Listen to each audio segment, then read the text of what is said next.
Hello, welcome to another program of the series about Camille Flammarion. I'll invite Charles Kempf to the studio. Hello, Charles. How are Hello, you? Munir. Hello, everyone. Very happy to be here again with you all. Thank you so much, Charles. It's a pleasure to have you here. So I say good morning, good afternoon, good evening, wherever you are. It's a pleasure to welcome you all.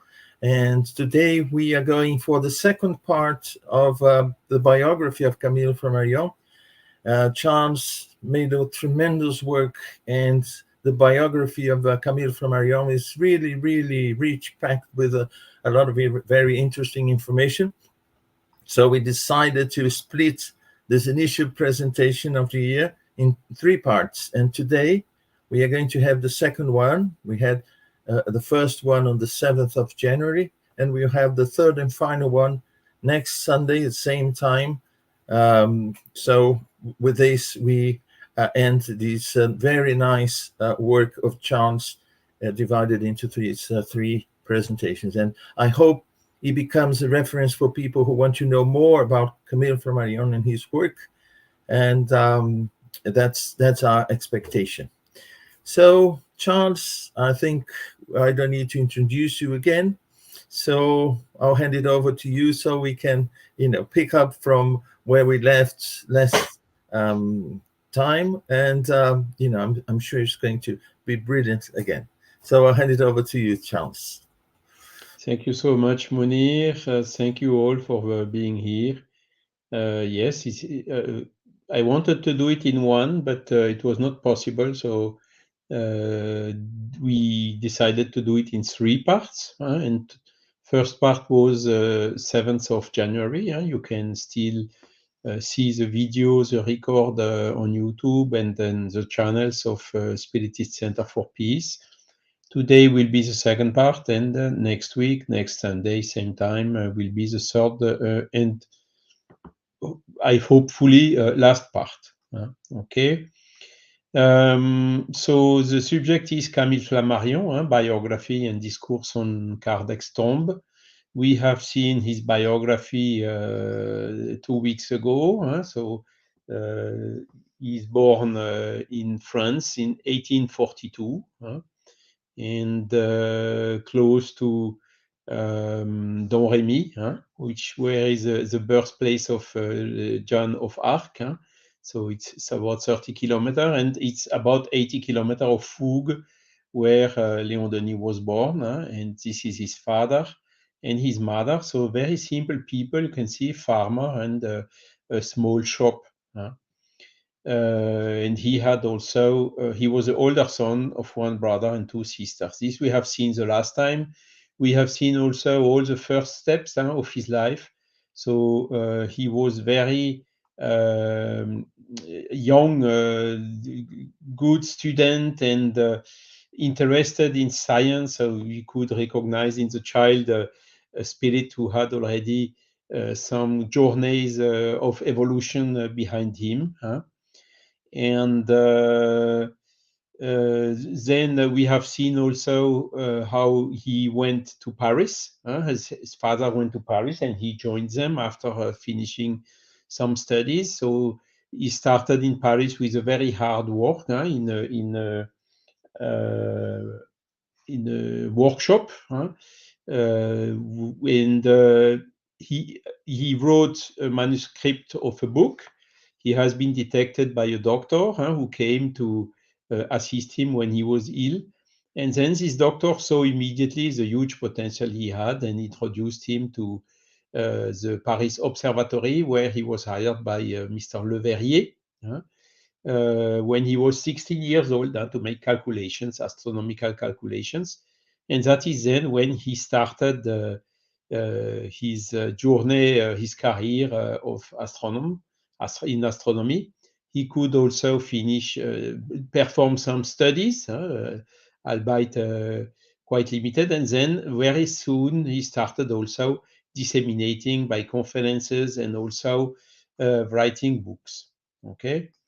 He met Kardec in 1860, as we have seen. No, in November 1860. let me see. Yes, in November 1860, so he was quite young, and he knew Kardec, and he then participated to the Spiritist Society of Paris, managed by Allan Kardec himself.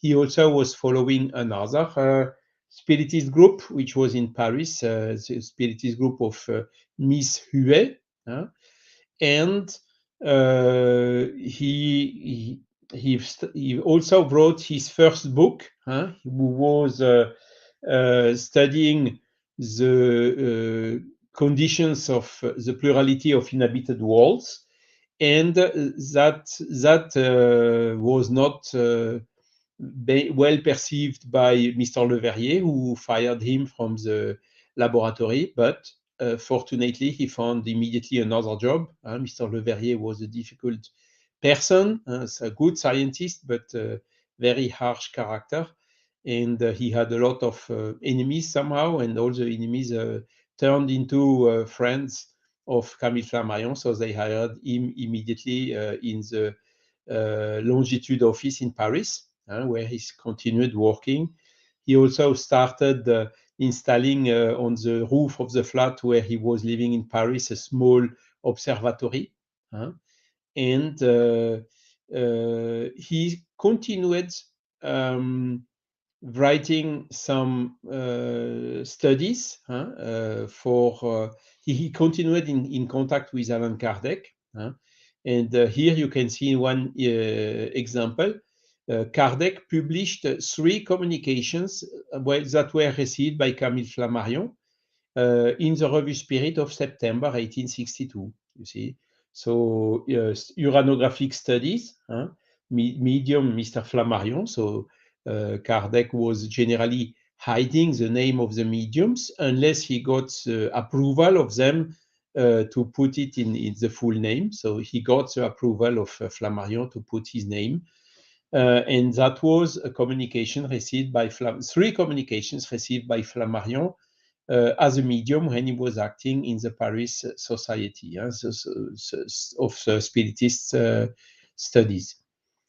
We also I showed you last time, that was right at the end, some originals that we found. You can see here this one, session of 8th of May 1863, medium Mr. Flammarion.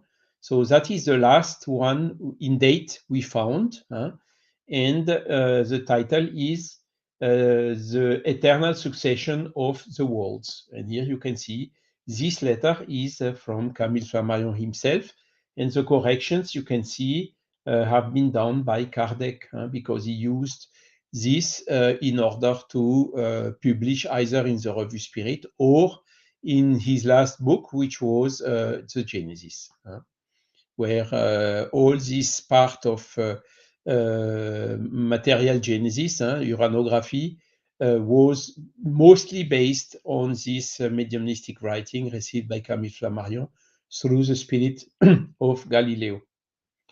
Okay, here you can see also the cover page of his first book. Kardec wrote an appreciation in the Spiritist magazine. It was in January 1863. The book is dated 1862. And you can see the comment that I think we read as the last slide 2 weeks ago. Very positive, and saying young people, in 1862, he was only 18 years old. Sorry, let me just think. No, 42. He was 20 years old, sorry, when he wrote this book, and Kardec making the comment, of an age when others are still in school, had the time to appropriate them, and even more, so to deepen them. This is for us clear proof that his spirit is not at his beginning, so it's an evolved spirit who incarnated in Camille Flammarion, or that without knowing he was assisted by another spirit. And you can see here the remark already of Allan Kardec, without knowing or without perceiving, Flammarion was probably inspired even in the works he made in the field of astronomy. Okay? Because we will come back on this subject a little bit later. So this first book had a big success. You see, 1864, it was already the second edition, who was done by Didier.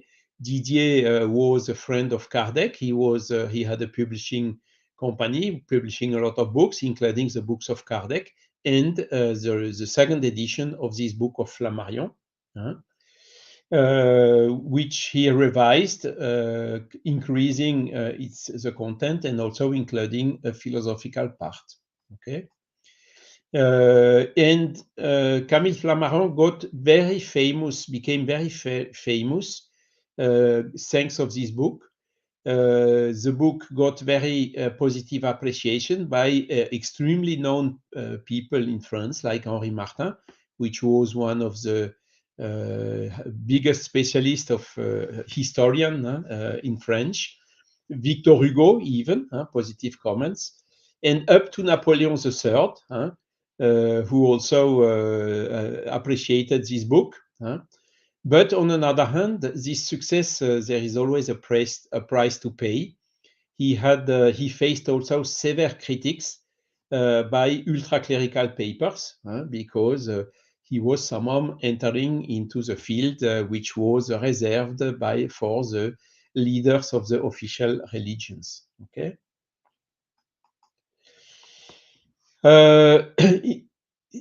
Camille Flammarion was also a pacifist. So in this book, this is what you can read, and we will read it because it's very interesting.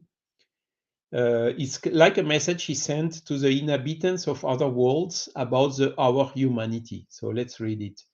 Men who are already at the head of the perpetual battle that living beings engage in on Earth have further pushed this disastrous law to the extreme by turning it against themselves, and from the beginning, in the midst of the most advanced civilization, as well as in the heart of the barbarism, iniquitous, senseless war has held to the reins of human nations. So you can see he's really talking severely about the humanity, which is still having too many wars. And on top of that, let's go on. Would you believe it? Peaceful people of space. Man arrived at such an aberration here that he makes a goddess of this war and adores it. Yes, the inhabitants of the earth contemplate with veneration this hungry Moloch. And by mutual agreement, they give the palm of honors and the diadem of glory to the cruelest amongst them, whose skill in carnage is the greatest. This is our world. Glory to him who piles up corpses on the reddened plains. Glory to him who fills the gaps. Glory to him whose frenzied ardor enlists the most tigers around his bloody banner and makes hordes of executioners march on the stomachs of torn nations. So you can see his critique is quite severe about this cult of war that was still governing the heroes, the generals, marshals, and the big French grand army of Napoleon I and so on. And Camille Flammarion was really out of all that, and he was basically in his heart he was a pacifist. I told also 2 weeks ago, how he managed to escape from serving the military duty because it was absolutely not what he wanted in his life, and since very young he had this pacifist ideal in himself. 1863, so he started writing in some French magazines. So the first one was Revue Française, where he wrote an article entitled Spirits and Spiritism. And it's quite interesting because he somehow disseminating Spiritism in quite famous newspapers. And this first article, part 1, got positive comment by Kardec in Revue Spirit, Spiritist magazine, April 1863. Nevertheless, there was a part 2 where Camille Flammarion expressed his doubts about the spirit's origin of the spirit communications, examining his personal case, as we will see. He was always in doubt that, between this eternal question of spiritism, that it came from his own spirit or own soul and not from a third spirit.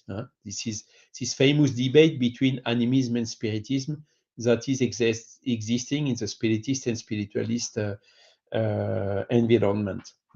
So Kardec clearly explained him, as you have seen.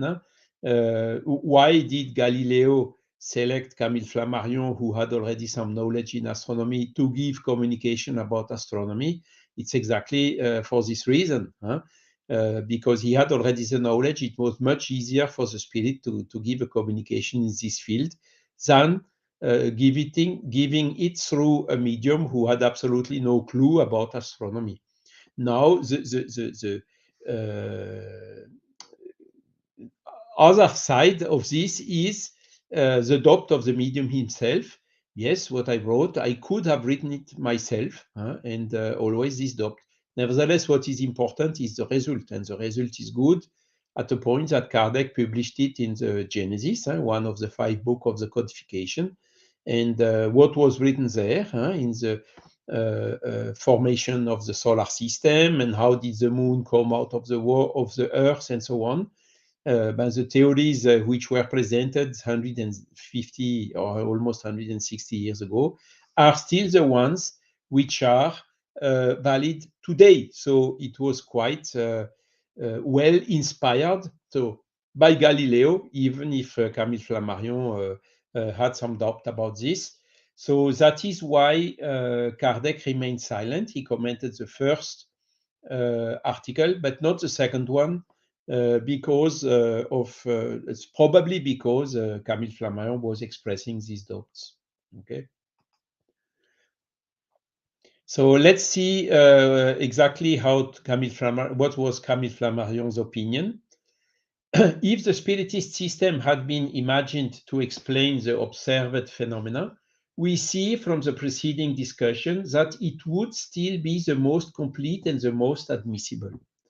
So Camille Flammarion recognized that the spiritist explanation was the best, albeit he never went to the point to take, yes, it is absolutely sure that it is the origin. So it was more an attitude of prudence than a disbelief, because he was clearly saying it seems the best explanation today. But there is a very important circumstance to note here, which is that while these theories have been presented purely and simply as conjectural opinions, which experience alone could confirm or annul, Spiritism has revealed itself as its own cause. The doctrine based on the manifestations of the Spirit was presented and accredited itself. So, in other words, it's one of the character of the Spiritist revelation that the first communication came, and it is through the communication that the communicators, between brackets, said, we are spirits, we were human, we passed away, now we are in the spiritual world, we continue with our individuality, and we are transmitting these messages to you. So this is what Camille Flammarion is mentioning here. So it was not an invention by Kardec or an hypothesis that came from Earth. The hypothesis or the explanation or the declaration of the origin came from the spirits themselves. So Camille Flammarion, so the Genesis was not written yet. The character of Spiritist revelations, chapter 1, where Kardec develops this point, was not written yet at that time. But Camille Flammarion could perceive, this character of the spirit, of this particularity of the Spiritist revelation. He continues, although we have acquired the absolute certainty that these facts exist, although the Spiritist theories seems to us the only admissible one today, so you see, he's very clear, the facts, there is no doubt, the theory brought by Spiritist teaching is the only admissible today. Then he continues, it does not seem impossible to us that the future will one day open up to us in this order of things, horizons unknown that would change our way of seeing. The poet Lemierre has said with great reason, believing everything discovered is a profound error. It is taking the horizon as the boundaries of the world. So you see here this statement expresses clearly the prudent attitude he had. He said, yes, the explanation that it comes from spirit seems really the best one nowadays. But we cannot say there is nothing more to discover, nothing more to study. The future may, reserve us some surprises, and we may discover other things. And this is one particularity of science. You see, the law of universal attraction, Newton's law, was very clear until there were some anomalies, including the period of the orbit of Mercurio around the Sun, as we have told it, that Le Verrier was eagerly seeking the reason. And the real reason has only been found by Einstein with a change of paradigm to the classical mechanics to the relativist theory. And this is something that Camille Flammarion said it may happen also in the Spiritist theory. So we must, I'm convinced really that the origin comes from the spirits, albeit we know this problem of animism. There is always a mixture of a part coming from the spirits and a part coming from the medium soul itself. But to say that it is zero coming from the spirit, I'm absolutely convinced it's not the case.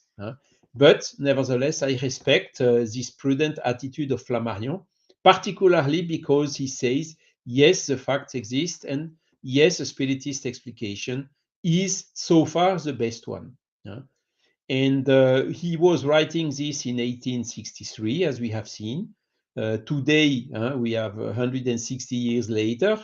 But today, 160 years later, still, I do not see any better explanation. So this future Camille Flammarion mentioned here in this statement did not happen yet, more than 1.5 centuries later.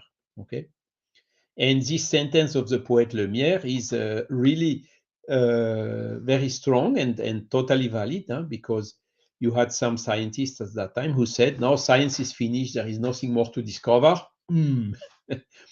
Like Laplace or some others. And all what happened in the meantime showed that they were deeply wrong and that Lemierre is right. So we have to always stay very humble. And this is a big lesson that Camille Flammarion brings us through this statement. And who still tells us that Spiritism does not offer an entirely new path foreign to that, but open in the field of psychology, a path which will lead to the study of the faculties of the soul, and by which we will perhaps finally arrive at knowing ourselves. It would be no less beautiful. So let us not hasten to conclude. In just a few decades, if God gives it life, Spiritism will tell us its greatness and its power, will reveal to us its intrinsic nature and its way of being, will prove to us its influence and its practical usefulness. Until then, it will be permissible not to share an absolute certainty about the first cause of such wonderful things. You see, absolute certainty is also not a prudent scientific attitude. So again, I mean, his position and his way of reasoning is, of course, he expresses some doubts, but nevertheless, he stays deeply spiritualist, deeply also believing in God, so through the books he wrote later. And that is what I would say the most important. So this future, as he sold only a few decades, you see, we are quite some decades now, and still there is no better explanation. Albeit the decades after Kardec, there were a lot of studies in psychic phenomenon, psychic Society for Psychical Research, for instance, William Crookes, Katie King, Institut Métapsychique International, and so on and so on. So huge quantity of studies, new phenomenon, ectoplasm, some theories about that. So science really progressed a lot in this field of psychology. Nevertheless, one point that Camille Flammarion was, it means spiritualist, the current science mainstream still did not yet open to this spiritualist paradigm and still remains with the blinds, reducing itself to the materialist paradigm. In other words, nothing does exist out of the matter. And this is, of course, limiting a lot the thinking, the thoughts, the use of the intelligence of all these people to conceptualize better. So this statement of Camille Flammarion still remains valid today. And he was a little bit too optimistic, saying just a few decades, okay, maybe a little bit more than a few, maybe a little bit more than a century, maybe 2 centuries, who knows? But for sure, one day we will get there. And why all this? Because a lot of his colleagues were either following traditional religion on one side, or were materialists, as scientifics. And this was this double influence on him, who was spiritualist and believing in God openly. He was a little bit, how to say, an exception in the scientific milieu. And all these influences, remember that he was still 20, just above 20 years old, induced a bit the troubled state of his soul and justified his prudent attitude. Okay. He was invited also to several salons in Paris. You know, that was, you can see here a lot of names, Boissy, Ancelot, Tocqueville, all these people very famous, inviting a lot of other very famous people. So with 20 years, Camille Flammarion really saw and met and knew most of the famous people who were around in Paris at that time. So that was really, how to say, a big trigger. All this as a consequence of the publication of this first book, who made him to be fired by Le Verrier, but who gave him this reconnaissance. He was recognized by the society, most of the society in Paris.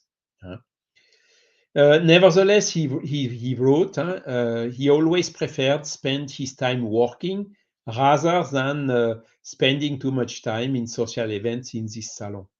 It was not his character. His character was really hard worker. Okay. And indeed, he started, you have seen the publication in one magazine. He started also in another magazine in June, the Cosmos, Revue Encyclopédique, where there were several scientific authors. And June was his first publication in this magazine that you can find also in the French National Library. You can download it for free. And then this first one was followed by regular collaboration until 1869, sorry. And that all this publication helped also to make Camille Flammarion even more popular. Okay. He met, amongst all these people he met, of course, he had sometimes more affinity with one or the other. And one with whom he had this affinity was this Ferdinand Höfer. So Ferdinand Höfer was a German who came to Paris. He was also in the middle of the science, but he saw immediately the negative, also the negative aspects of the scientific milieu. And Flammarion writes about Hoefer that he owed to him to have appreciated early on two non-vulgar axioms. The first is that the search for fortune and the ambition for honors are incompatible with the true happiness of the spirit. So you see, the money does not make us happy. And this is something which goes in the way which is also encouraged by Spiritist body of knowledge, is the disinterestedness. And the Hoefer wrote that because the biggest problem of science at that time was the lack of disinterestedness of the scientists themselves. So they were sometimes hiding from one to the other, not collaborating as they should, looking for personal career, for having better jobs and more remuneration and so on. And this is really a poison in science. And so Camille Flammarion, with 20 and some years old, learned this, 21 years old, learned this. And the second axiom is official science is not the guarantee of truth. Another statement which is encouraging to the humility. So you see humility and disinterestedness. So this he got thanks to Hoefer. Hoefer had a house in the campaign in Paris, so Flammarion went there from time to time. He was invited by Hoefer, and with a big park, looking nature and so on. It was a little bit a way to escape from Paris, from the city, and also to take benefit of the wise teaching and ideas of this Ferdinand Hoefer. Goodness, writes Flammarion, this virtue so necessary in the general commerce of humanity, does not seem to be, moreover, the essential quality of academicians. So it is quite a critic he is doing here, again, because of this. And today, you know, I always transpose these writings of Flammarion in today. There is even a rejection of scientific authority. Why? Because of this lack of disinterestedness. You have people coming with good products like medicine, like vaccine, and so on. But the people don't believe. They say, no, they are paid by the lobby of the pharmacians and pharmaceutic industry, and so on and so on. So the people are rejecting the scientific authority. Why? Exactly because of this reason, lack of disinterestedness. And really, I think if the science wants to recover its authority today, it really must go in the sense of these two sentences, or these three statements which are here, disinterestedness and humility. Otherwise, the Vox Populi, as we said today, will have some doubts. Are they really honest, or are they financially influenced to try to sell us something that we don't need or whatsoever? And it's exactly the problem we see today. As for me, I am the servant of free thought. I'm for freedom and independence and against all those who claim to impose chains on us. He has been contacted, of course, by a lot of people like Freemasons and so on. But he always refused to adhere. And this is a statement he made at that moment.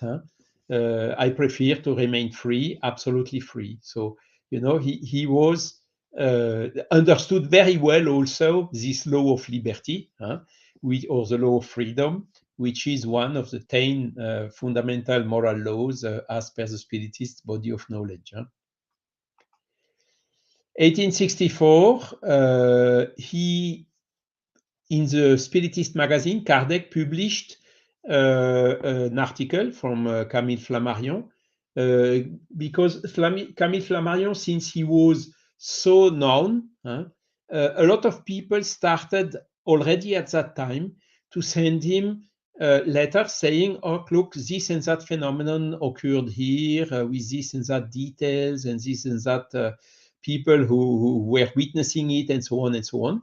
So Camille Flammarion had spent during his whole life from that point and until the end, he got spontaneously a lot of fact, and this helped him a lot to write his article, including in the Spiritist magazine, as you can see, but also his books, the books he wrote, were always reproducing a big number of facts that he was collecting. Okay, so in the Spiritist magazine, 1864, you can see this article, Fontenelle and the Polterous Spirit, which was a phenomenon happening close to Paris and also in the history.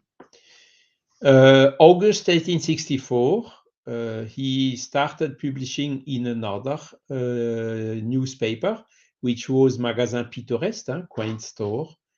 And here you see, for instance, the article he wrote, "How do we determine the distance from stars until the Earth?"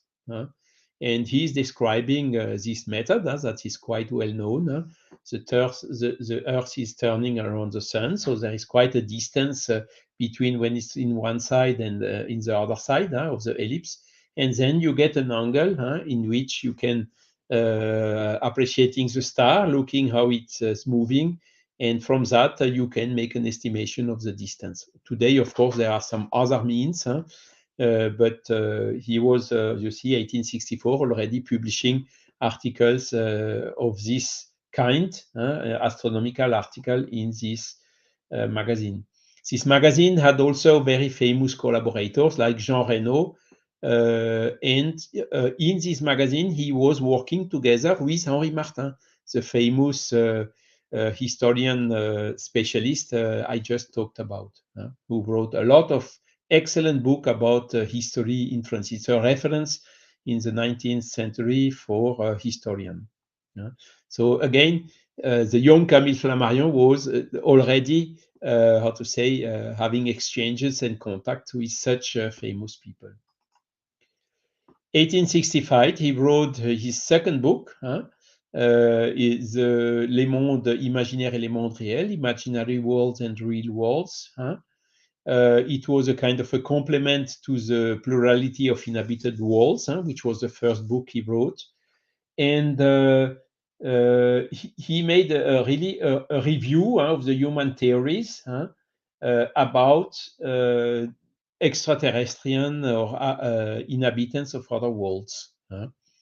The first part of his book, the title is Scenic Astronomical Journey in the Sky. So it's kind of taking the readers for a travel in the sky. Second part, it's a critical review, as I just told, of the theories of inhabitants of the other planets which were existing at that time. So that is his second book, 1865. He had 23 years. Okay. He also, the comments of the press were again on this second book very positive. And here you see coming out of a very famous journal which was called Le Siècle, a newspaper, daily newspaper, 4th of October 1865. And this comment was signed by another famous writer in France, which was Louis Jourdan, and very positive.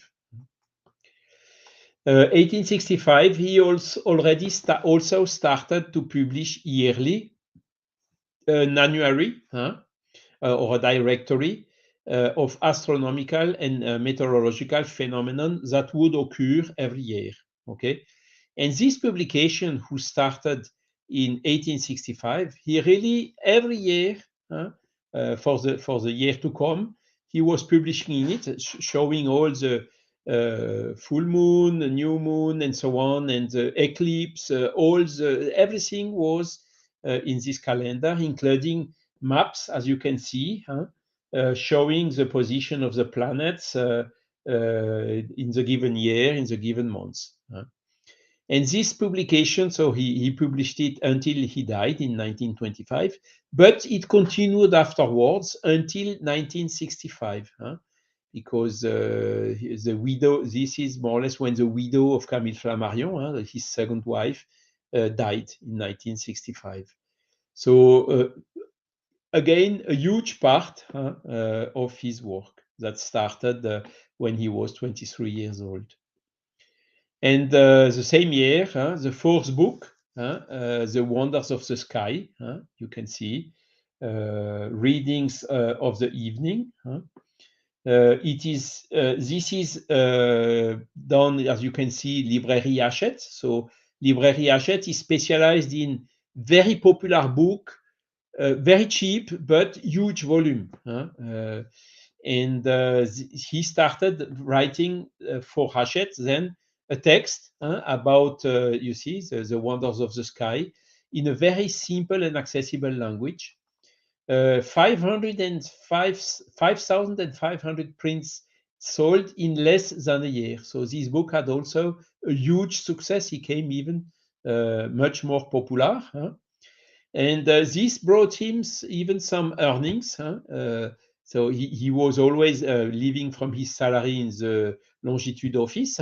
And there he started to earn some money also from the books. But the first earning of the books, you see, 500 francs and 25 gold coins, louis d'or, revenue.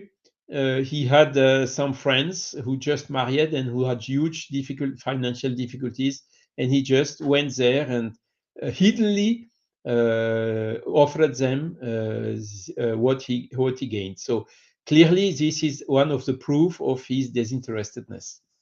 He was not doing that for money. He was doing that for science and for popularizing and for educating and for helping, and even helping his friends who had some difficulties. And in this book, it's very interesting, very simple language. It has been, you can see maps like this one. I'm not sure it's very visible. So it is a map of the sky showing, you see, Cancer, scorpions, fish, Aquarius, and so on, and showing how the stars with the images of these zodiac signs in order to facilitate the understandings of where all this comes from. And this book, so popular, you see, the year after, it was 1866, 32 years later, it was already translated and published into Spanish. Okay. August 1865, he took some holidays. Yes. He traveled to Le Havre and Saint-Adresse. Look at this, because he never saw the sea. So the first time he saw the sea was then in August 1865 when he was 24 years old. And 23 years old, sorry. And very interestingly, he went to Saint-Adresse. Of course, it's the sea which is one of the coast which is the closest from Paris, in Le Havre, and the Seine River just flows that direction. So you can go either by train or by ship if you want. And interestingly, this was 2 years after Kardec. So Kardec also traveled to Saint-Adresse in summer 1863, more or less 2 years before, August 1863. And Kardec rented a small house on the beach, and he was very quiet, alone. Amélie stayed in Paris to manage the daily business of the Spiritist magazine and all the visits and so on. And that is where Kardec wrote the Gospel according to Spiritism. And you see, so Flammarion followed very closely, just 2 years later, the same steps as Kardec. October, same year, still the fifth book. This book is not signed Camille Flammarion, but it is signed Hermès. Nevertheless, it is known today that Camille Flammarion used this pseudo, again published by Didier, the same who published Spiritist books. And the title of the book is Unknown Natural Forces. So this is a book that we know because it had several revisions. It was quite small in this first publication. And this first publication was Flammarion answer to a huge controversy that happened in Paris after the show of the Davenport brothers, who made happen some spiritist phenomenon in Paris. Of course, they asked for money. They came from US, and albeit some of the phenomenon seemed to be authentic, some others clearly were fake, and they have been caught in this, and that made a huge mess in Paris. A huge rejection. Kardec is also commenting a lot these Davenport brothers episodes in the Spiritist magazine.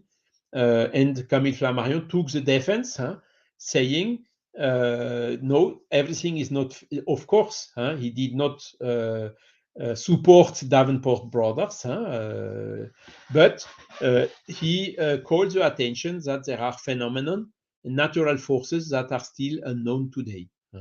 And that was then the origin of this book that he revised later on. In the appendix of this first edition, he also is describing a séance which has been held in the Palais of Saint-Cloud in presence of the Emperor and the Empress. So the Davenport brothers made a séance in front of Napoleon III. And Camille Flammarion is describing, Hermes, under the pseudo of Hermes, and that is for sure the reason why he did not put his names. That would have maybe have been a little bit too strong. Maybe the emperor was not agreeing in having all these details published, but he did it. So it's quite interesting book as well, this one. And the increased editions that we know today are, you see, from 1907, 1909, and he always enriched the book, and today it's not more 152 pages, but rather something like 500, where he's adding all these phenomena that had been observed. At that time, it was mostly the turning table, but then, of course, with the time, it has been enriched by a lot of other observations. December, again, the same year, Mr. Didier, who was the publisher, died. And Camille Flammarion is writing, I had the regret, the sorrow, the pain of losing sometime later, December 5th, the publisher Didier, who had taken such a deep affection for me and had offered his very paternal protection at the beginning of my career. I was asked to deliver a speech at his grave summarizing his life. I accepted, but I was rarely more moved than in the accomplishment of this sad duty. So again, he was only 23 years old, and he had already to make a speech on the grave of Mr. Didier. And other comments about this death of Mr. Didier can be found in the Revue Spirit, Spiritist Review of Kardec, January 1866. And Camille Flammarion, he's making a comment which is where somehow he's also justifying his doubts. He's writing, Mr. Didier, also promised to come forward and to give me some posthumous signs, but Camille Flammarion never got anything from Mr. Didier. And this was, how to say, maybe the element he was missing to really believe stronger in the spirit origin of the communication and of these signs. But for sure, there was a superior reason for this that he did not get, because I think the spirituality wanted him to perform the mission as he performed it, means staying prudent, not going too strongly, too openly into this field. And we will see later on the discourse on the tomb of Allan Kardec, he's explaining a little bit better the reasons. Okay.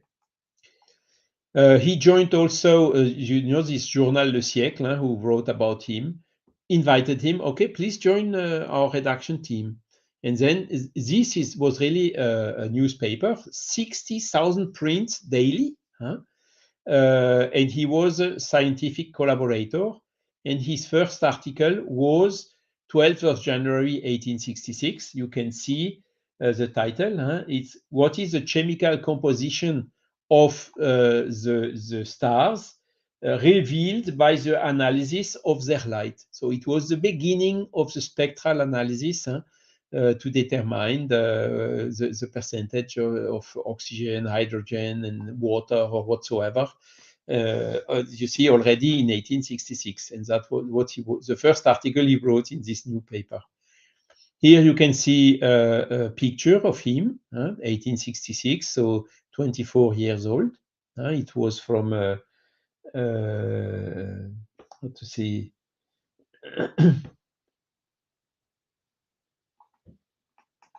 taking from a book he published. And 1865, also he had a kind of, this idea of relativity that Einstein developed in 1905, means 40 years later, something was already in the air. Look at what he wrote. I published in 1864 in the magazine Pittoresque, the magazine, a note on the delay caused in our observation of the aspects of the stars by the time that the light rays take to come from these stars to us.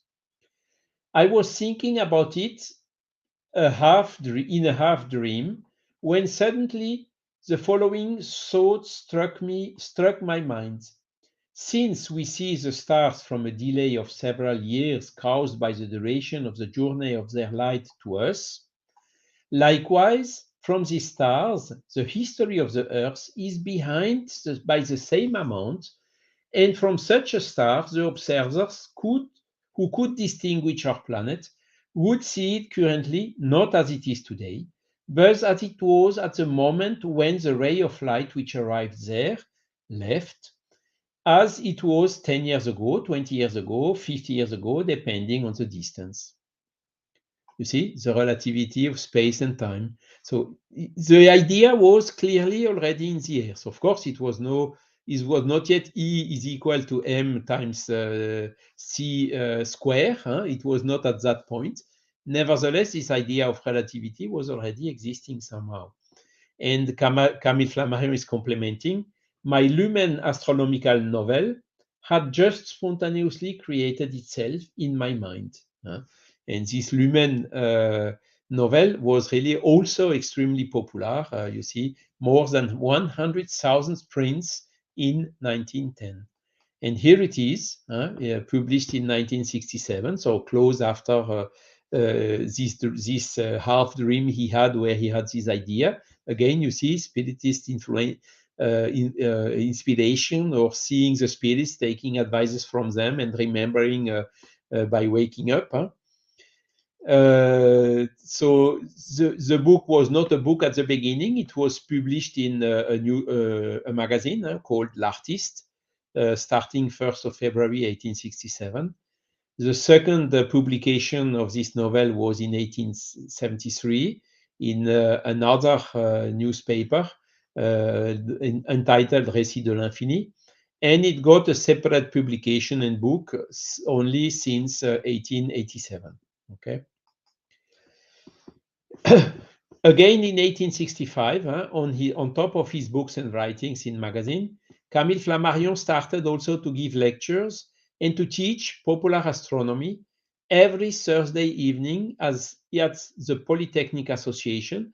So that was an association giving lessons for free, and where he, when he had no money, when he was working and very poor, got the instruction could complement his studies. And he gave these conferences in an auditorium of the Turgot School, who had a capacity of some 100 people, but it was too small, far too small. There was a lot of people in the corridors and so on. So again, as per part of this Polytechnic Association, he asked to see the Minister of Public Instruction, and the minister received him because he knew him already. And in order to find a solution, to find a bigger room and so on for those conferences. And so Camille Flammarion stayed very good friend of Victor Duruy later on. So he had his entries, as we can say, or even at level of ministries. Okay. 1866, he spent 1 month's holiday in his birth region. and let him talk about it. Getting off the carriage at Chaumont train station, I was quite surprised to see the platform full of people and the deputation of the main people of the city accompanying the host who had invited me to stay at his house, Mr. Geoffroy from Montigny, checker of weights and measures. They came to celebrate the child of the country, whose visit was preceded by an already widespread notoriety, and during the 6 weeks that I was able to devote to Haute-Marne, I remained under the spell of a perpetual and very unexpected triumph. So he was really got very popular even where he was born, not only in Paris. Huh? Each Sunday in August was devoted to a conference. The first at the town hall of Langres, my native district. The second at the Chaumont Theatre. The third in Bourbon-les-Bains. The fourth in Saint-Dizier. Then I had to continue further to Vassy and Nogent.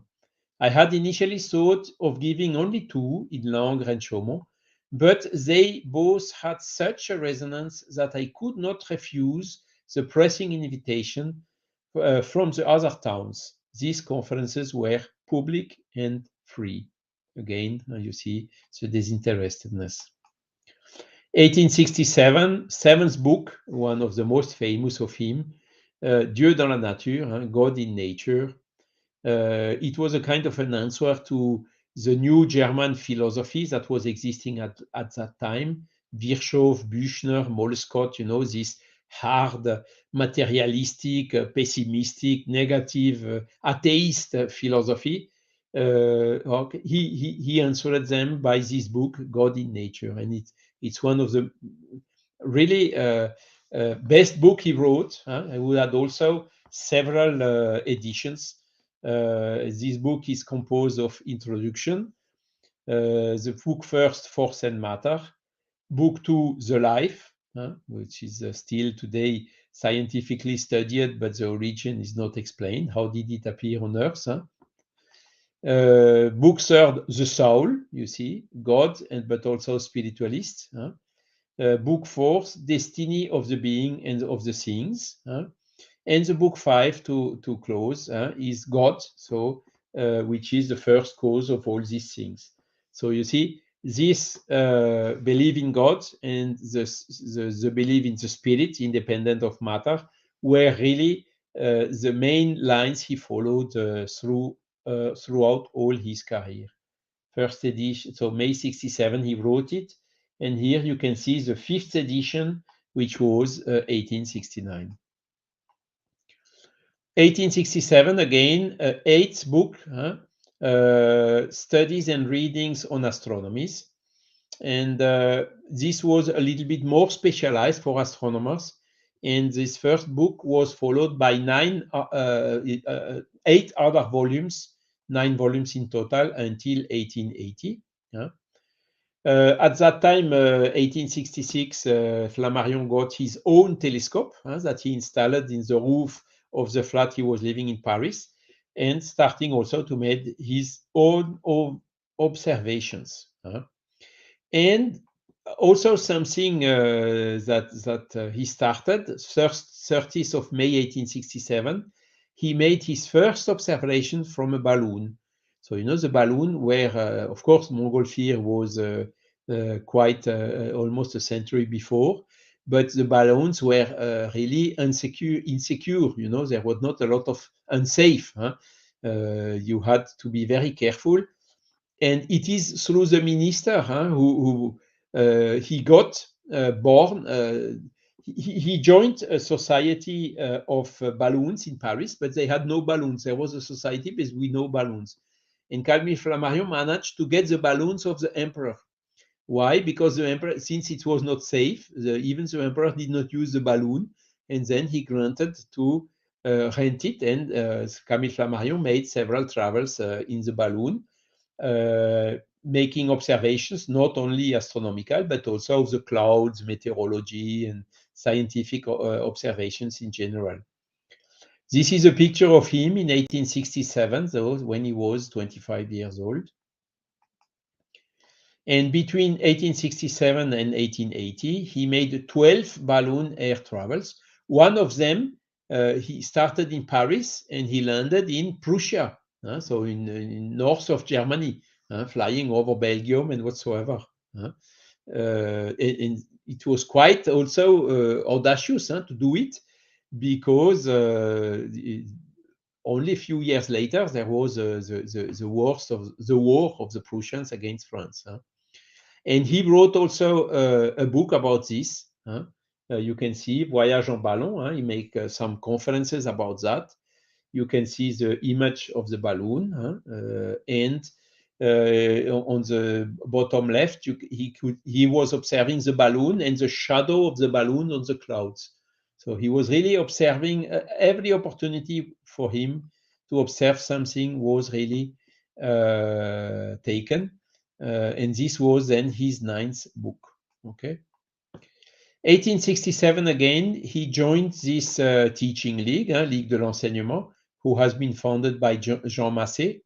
And he himself is writing, one fine day in June of the year 1867, I received a visit from a deputation composed of Mr. Emmanuel Vauchez, maybe not so known in English, but known in the Spiritist milieu in France, Delanne. Of course, it was not Gabriel, but it was Alexander, the father, because Gabriel was only 10 years old at that time. Lemarie, which was, yes, Pierre Gaëtan Lemarie, who was also Freemason and participated to this teaching league. And you see some other names. Coming from Jean Massé to explain me the importance of this work from the point of view of popular education. And you know that popular education, making conferences for free, giving lessons in this Polytechnic Association and so on, it was really also an ideal of Camille Flammarion. The need to create a similar circle in Paris, asking me to be its president.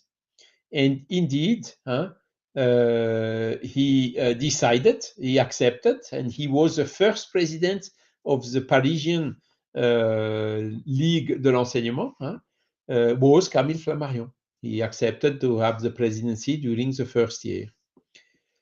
And Camille Flammarion still commenting, we therefore decided to meet at the home of a less monopolized and more isolated man, and we chose Mr. Delanne, who lived on Rue Saint-Denis, number 319. So this is an address known also by the Spiritist. This was the first headquarters of the Parisian Circle of the Teaching League, having Camille Flammarion as president and Emmanuel Vauchez as secretary. And here you have a picture of Emmanuel Vauchez. Mr. Delanne's son, continues Camille Flammarion, then very young, 10 years old, became the distinguished engineer and writer we know. This he wrote then in 1910, when Gabriel Delanne was already known. So there was a huge respect between Gabriel Delanne and Camille Flammarion. 1869, he wrote his 11th book. So Consolations of Travel, in Travel, or The Last Day of a Philosopher. So it's a book from Sir Humphrey Davy, written in English, and he found this book in a bookstore in Jersey during a leisure travel, and he read the book and decided to translate it. Why? Because Humphrey Davy was really a strong sustainer of spiritualist philosophy of science. Means you see this famous spiritualist paradigm that science is still resisting nowadays. Currently, there were a lot of philosophers, Camille Flammarion himself and Humphrey Davy, advocate to the materialist paradigm, means opening to the spiritualist paradigm. And that is the reason why Camille Flammarion decided to translate this book in 1867. The book has been published then in 1869. And here you can see the 8th edition of 1883. Okay. 31st of March 1869, we come now to the death of Allan Kardec. And let's read Camille Flammarion. Although my work did not allow me any regular attendance at the meetings of the Spiritist Society, of which he was the founding president, Kardec, The committee of this society came to ask me, in its name and in that of Miss Allan Kardec, to preside over this civil funeral and to give a speech. I had stayed away for some time, not admitting that Spiritism could be the basis of a religion before the phenomenon had been scientifically demonstrated and explained. However, I accepted this honorable invitation and delivered the speech. You see here again a statement. He wanted further scientific demonstration before even, he said, turning into a religion. That was his vision at that time. Whilst, well, still Spiritism never turned into a religion, and except by some adepts, or in some countries like in Brazil, where Spiritism really is practiced as a religion. But here in France, it's absolutely not the case. There is a rejection of traditional religion. So people researching some alternative, looking for Spiritism, they don't look for a religion. They try to escape from a religion to find something else which talks more to the reason and to the common sense. So that's why Kardec also never said that Spiritism is a religion.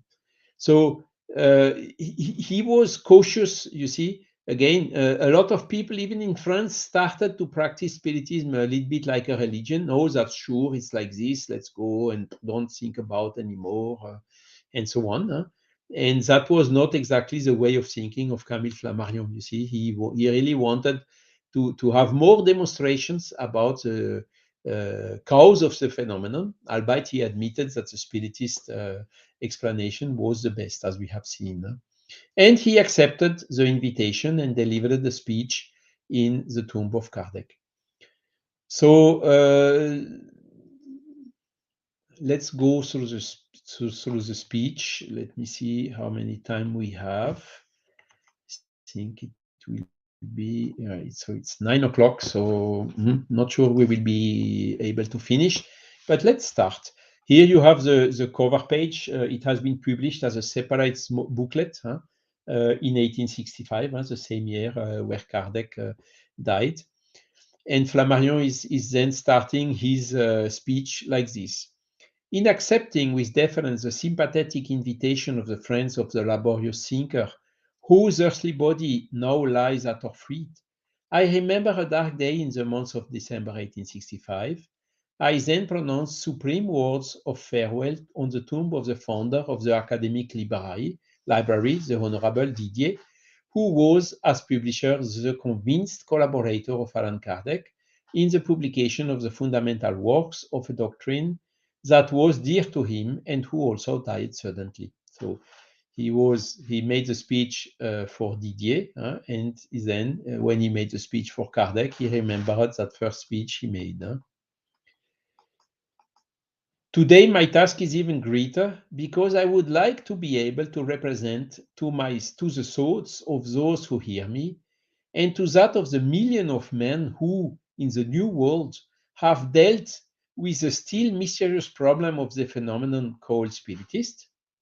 Here he's talking about spiritualism in Americas. I would like, I say, to be able to represent to them the scientific interest and the philosophical future of the study of this phenomena. So see, again, foreseeing a bright future for Spiritism or spiritualism. I would like to show them what unknown horizons human thought will see opening up before it, as it extends its positive knowledge of the natural forces in action around us. Show them that such observation are the most effective antidote of the leprosy of atheism, which seems to particularly attack our era of transition. And finally, publicly testify here to the eminent service that the author of the Spirit's book has rendered to philosophy, by calling attention and discussion to facts which, until then, belonged to the morbid and fatal domain of religion superstitions. Again, here you see the characteristic strong words. It's a really sincere and strong recognizing of the work Kardec has made, but calling atheism as a leprosy, and calling religious superstition as morbid and fatal are very, very strong, you see.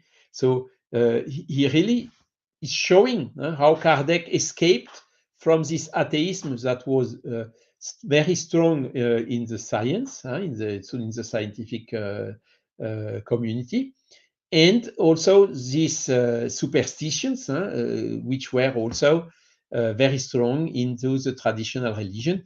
By the way, were always this fight between science and religion, anti-clericalism during a lot of times.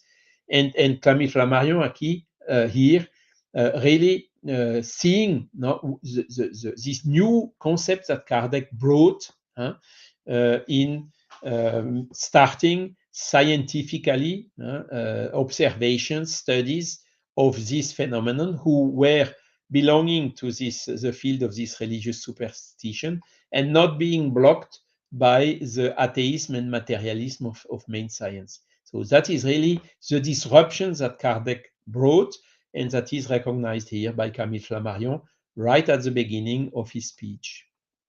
Let's continue. It would in fact be an important act to establish here before this eloquent tomb that the methodical examination of phenomena wrongly called supernatural, far from renewing the superstitious spirit and awakening the energy of reason, distances, on the contrary, the errors and illusions of ignorance, and serves progress better than the illegitimate negation of those who do not want to take the trouble to see. You see, very strong statement again. No, it's a fact. So it's a duty of science to observe and to study this phenomenon. And as long as science doesn't do it, it will remain in the supernatural, superstitious, a lot of people making business out of it and so on, sectarian movements and whatever. All this is happening. Why? Because the field is left empty by the serious people who should take it into account. Strong message again here from Camille Flammarion. And since we know that his eternal soul survives this dead body, as it pre-existed to it, since we know that indestructible links connect our visible world to the invisible world, since this soul exists today as well as 3 days ago, and it is not impossible that it is currently here before me, you see, I imagine seeing from the spiritual, with spiritual eyes, Allan Kardec in front of Camille Flammarion, maybe even behind, inspiring him to doing this speech. It's absolutely fantastic. And here you see again strong statements of Camille Flammarion, spiritualist, believing in mediumship and so on.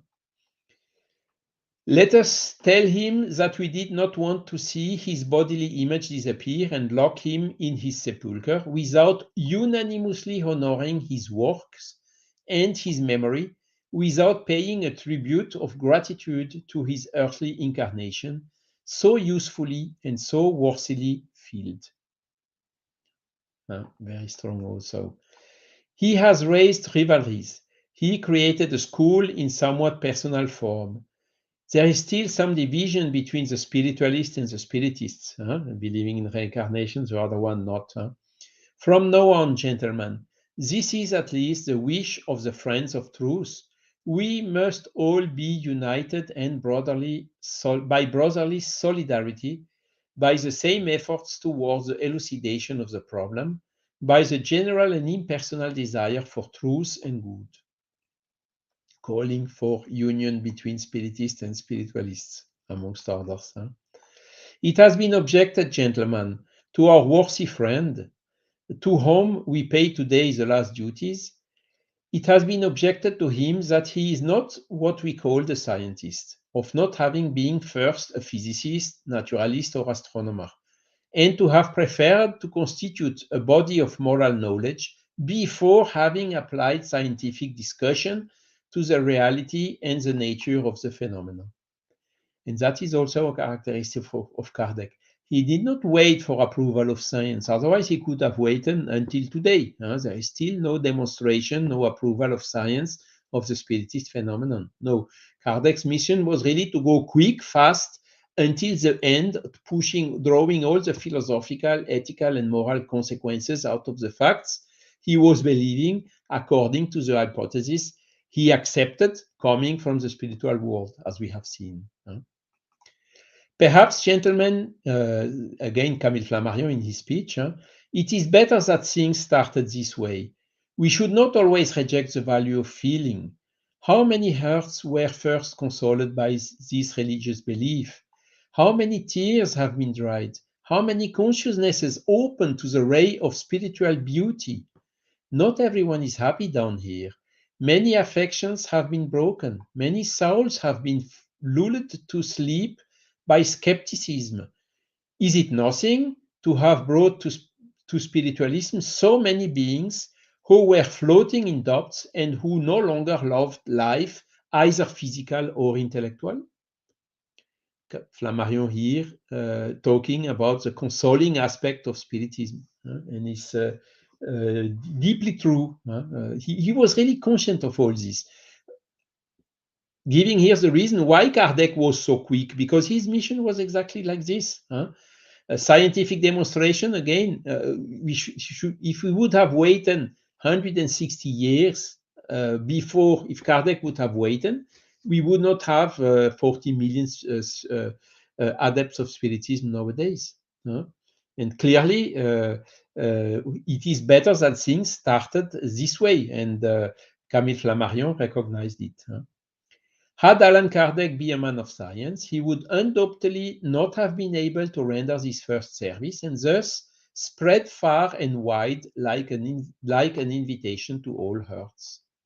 But he was what I simply call the incarnated common sense, le bon sens incarné. I don't know if the translation is very good.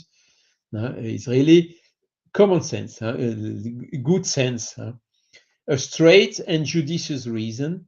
He, without forgetting, applied the intimate indications of common sense to his permanent work. This was not a lesser quality in the order of things which concerns us. It was, we can affirm, the first of all and the most precious, without which the work could not have become popular or cast its immense roots in the world. And here is also, Kardec was always saying this, no, we have to stay quiet, we have to stay the foot on the earth.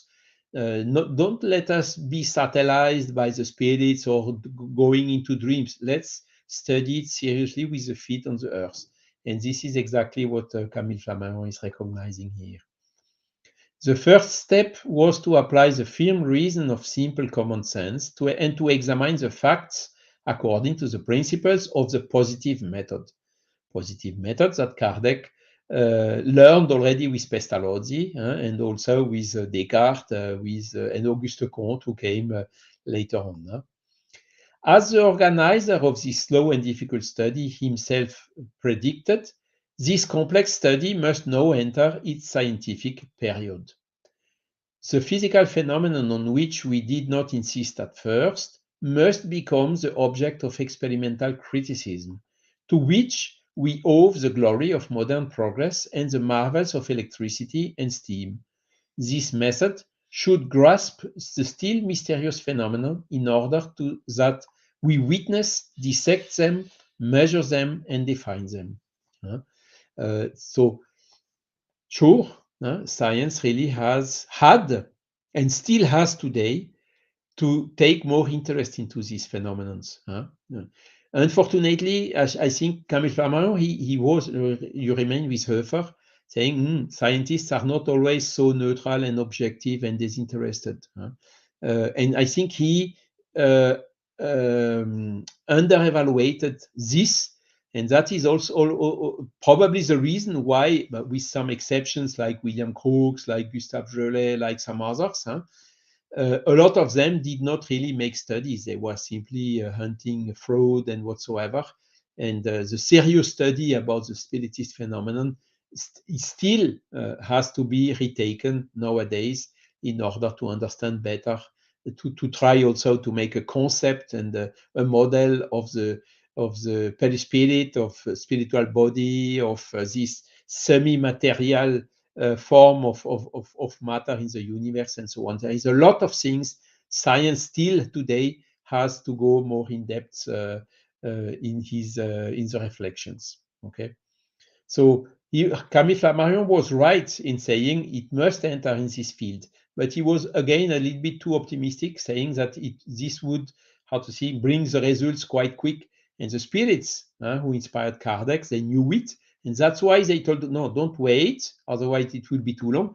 Go until the end, draw all the consequences, and let the science then follow in a couple of decades or couple of centuries to catch up and to confirm all what has been got from the beginning by inspiration and through this common sense. Because, gentlemen, Spiritism is not a religion, but it is a science. You see, another strong point Camille Flammarion understood. A science of which we barely know the ABC. The time of dogmas is over. Nature embraces the universe, and God himself, who was once made in the image of man, can only be considered by modern metaphysics as a spirit in nature. The supernatural does not exist. Manifestations obtained through mediums, such as those of magnetism and somnambulism, are of the natural order and must be strictly subjected to the control of experience. There are no miracles. We are witnessing the dawn of an unknown science. Who could predict what consequences the positive study of this new psychology will lead to in the world of thought? You see, no miracles, no supernatural, God. Stay humble. The phenomena are of a natural order and must be studied more cautiously and openly, neutrally by everyone. It was somehow a message also that Kardec, Camille Flammarion sent to the followers of Kardec at that time, because a good part of it were already also pushing to this religious aspect, and that was one of the reasons why Flammarion had a little bit, resistance to participate more actively in these movements, and he expressed it very clearly in the speech. Faced with such truths, which are still only partially revealed, how absurd and worthless does a priori negation seem? When we compare the little we know and the smallness of our sphere of perception to the quantity of what exists, we cannot avoid to conclude that we know nothing, and that everything remains to be known. What right do we therefore have to pronounce the word impossible in the face of facts that we observe without being able to discover their unique cause? Again, a very wise advice he gives here.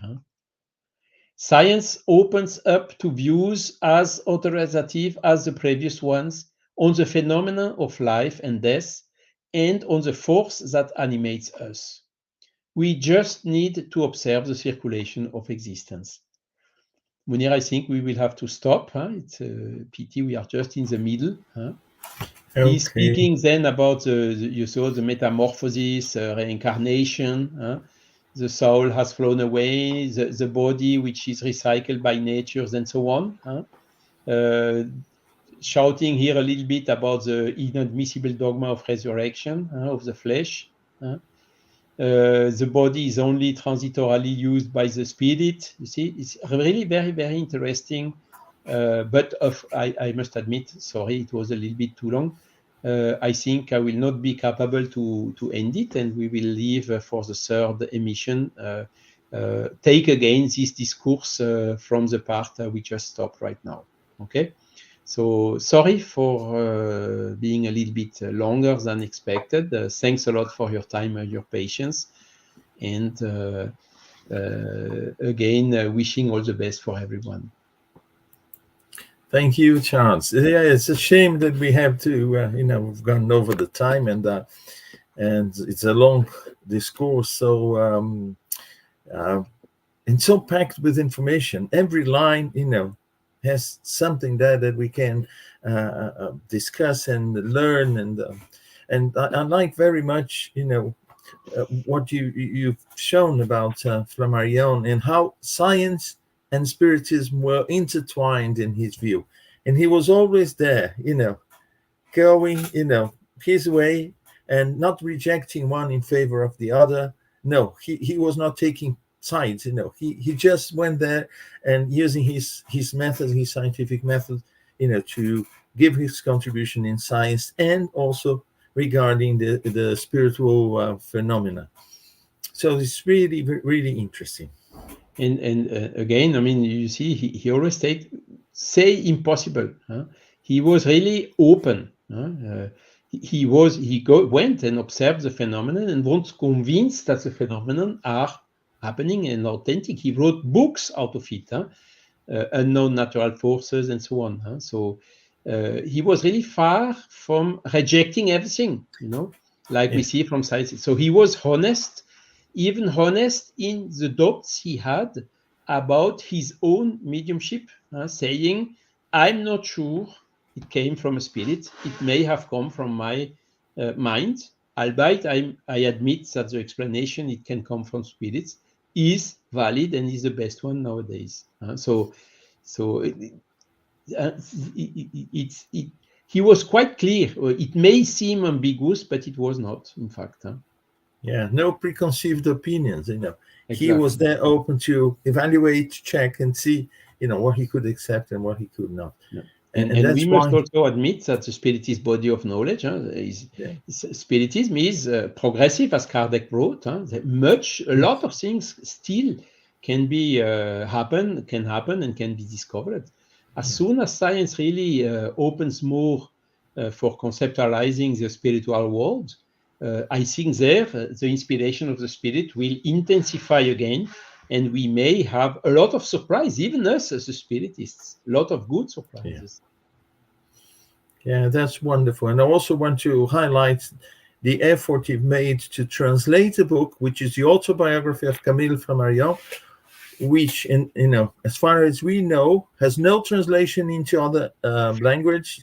There's only an edition in French, and for those who don't read in French, so it is an opportunity actually to learn in detail about Camille Flammarion and his perception of the spiritist phenomena and the work of Allan Kardec.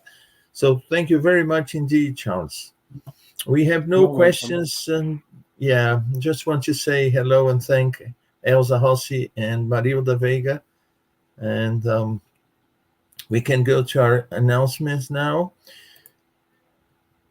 Just briefly mention that next Sunday, the same time, 7 p.m. GMT, we'll have the third and final part of these wonderful presentations by Charles about the biography of Camille Flammarion. And then we start in February, the first Sunday of February, the 4th of February, we will have Alessandro Caldini talking about one of Camille Flammarion's work, which is Death and Its Mystery, Before Death, Proofs of the Existence of the Soul. We are very keen now to learn more about Camille Flammarion's work, the books he published and the work he left to us. And making the announcements of the Spiritist groups, we have the Spiritist Center for Peace with studies on every Wednesday, 12 noon, London time. We study book Heaven and Hell and the Gospel According to Spiritism. And we also have on Saturdays, 10:30 a.m., we have the study of the Medium's book coordinated by Guilherme Dias, Charles Kempf, and myself. So everyone invited to join both the studies on Wednesdays and also on Saturdays. And we are also very grateful to Kardec Radio for allowing us to use the studio to, make this presentation, this series possible. And just a quick, information here. The series about Camille Flammarion is organized by Spiritist Center for Peace with the support of BUS, the British Union of Spiritist Society, Kardec Radio, and the Spiritist Federation of Ireland, Irish Spiritist Federation. So thank you very much for your presence here today, and see you all next Sunday. Thank you very much, Chance. So You're for welcome. now, Thanks for bye-bye. having me. All the best. Bye-bye. All the best. It's a great pleasure.